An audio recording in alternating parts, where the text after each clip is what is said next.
আসিফ নজরুলও খুঁজে পাবেন না। ওইটাই হইতেছে বিপ্লবের ধ্বংস, আর এত ছাত্র জনতার রক্তের সাথে সর্বোচ্চ বিশ্বাসঘাতকতা। আর ওয়াকারের হাতে এই বিপ্লব ধ্বংসের চাবি তুলে দিছে একমাত্র আসিফ নজরুল, যার কাজ হচ্ছে আওয়ামী লীগকে সাফ সুতরা করে আবার হাজির করা। আমি আসিফ নজরুলকে নিয়ে একটা এপিসোড করছি, আরো একটা করব, সেখানে দেখবেন ওনার পরিকল্পনাগুলা কি, কিভাবে তার ভবিষ্যৎ পরিকল্পনা সাজাইছে। সে কিন্তু সেফ, হৃদয় জয় করতে চান। হায় আল্লাহ, আমার খালি মনে হয় আমি যদি কোনোদিন কোনো মন্ত্রণালয় বা কোনো দেশ পরিচালনার দায়িত্ব পেতাম, আমি জানি না আমি চেঞ্জ হবো নাকি ভবিষ্যতে, বা যদি কোনো পেতাম, জীবন দিয়ে কাজ করতাম খালি মানুষের হৃদয় জয় করার জন্য। মানুষের হৃদয় জয় করা মানে আল্লাহর হৃদয় জয় করা। উনি শেখ হাসিনা আর তার দলের হৃদয় জয় করতে পারবেন আশা করি। খোদা তাআলা ওনার খায়েশ পূরণের তৌফিক দিন, সবাই বলেন আমিন।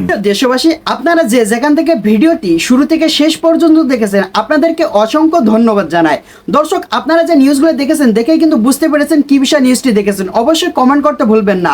আর যারা এই ধরনের নিউজ ল্যাব দেখতে পছন্দ করেন, দেরি না করে এই চ্যানেলটি সাবস্ক্রাইব করে বেল আইকনটি অল করে দেবেন, তাহলে দেশের সকল আপডেট খবর, রাজনৈতিক খবর সবার আগে দেখতে পারবেন। দর্শক, তাহলে বেশি কথা বাড়াবো না, সবাই ভালো থাকবেন, সুস্থ থাকবেন। দেখা হবে পরবর্তী দেশের কোনো আপডেট খবর অথবা নিউজ নিয়ে।